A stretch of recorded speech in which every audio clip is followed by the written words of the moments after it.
மண்பாண்ட பொருள் வாங்கும் பொழுது சத்தம் எப்படி வருதுன்னு பார்த்து வாங்குங்க. காசு கொடுத்து ஏமாந்துராதீங்க.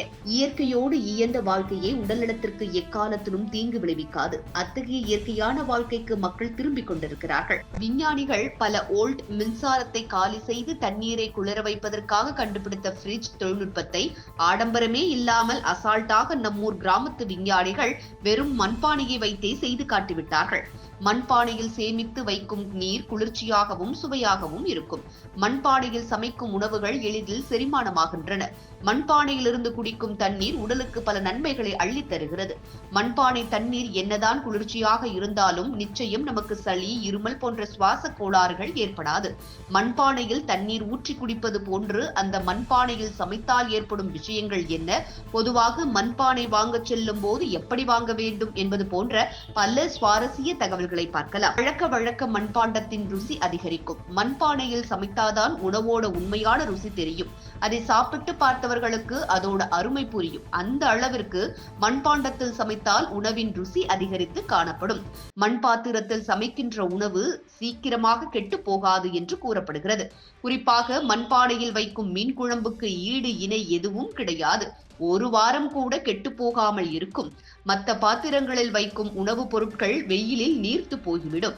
ஆனால் மண்பானையோட தன்மையில் அது நீர்த்து போகாது. அந்த அளவிற்கு மண்பானையில் பல நன்மைகள் அடங்கி இருக்கிறது.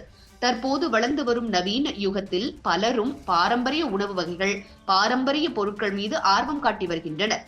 அந்த வகையில் மண்பானைகளை எப்படி வாங்கலாம், அதனை எப்படி பயன்படுத்தலாம் என்பதை பார்க்கலாம். மண் சட்டியை கேஸ் அடுப்பில் வைப்பதால் ஒன்றுமாகாது.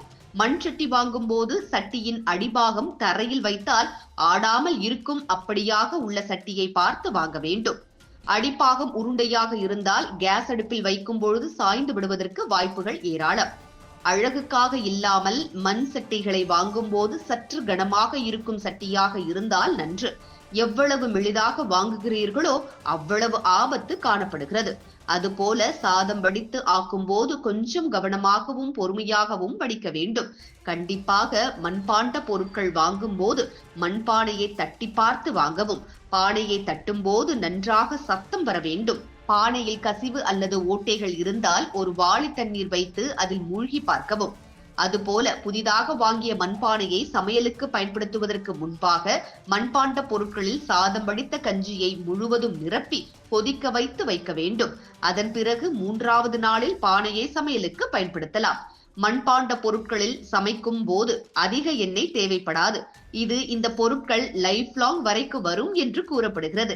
இதில் சமைத்த உணவுகளை சாப்பிடும் போது மருத்துவமனை பக்கம் போய் ரொம்ப நாட்கள் ஆகிறது என சொல்லும் அளவுக்கு நம் உடல் நலம் பேணி காக்கப்படும்.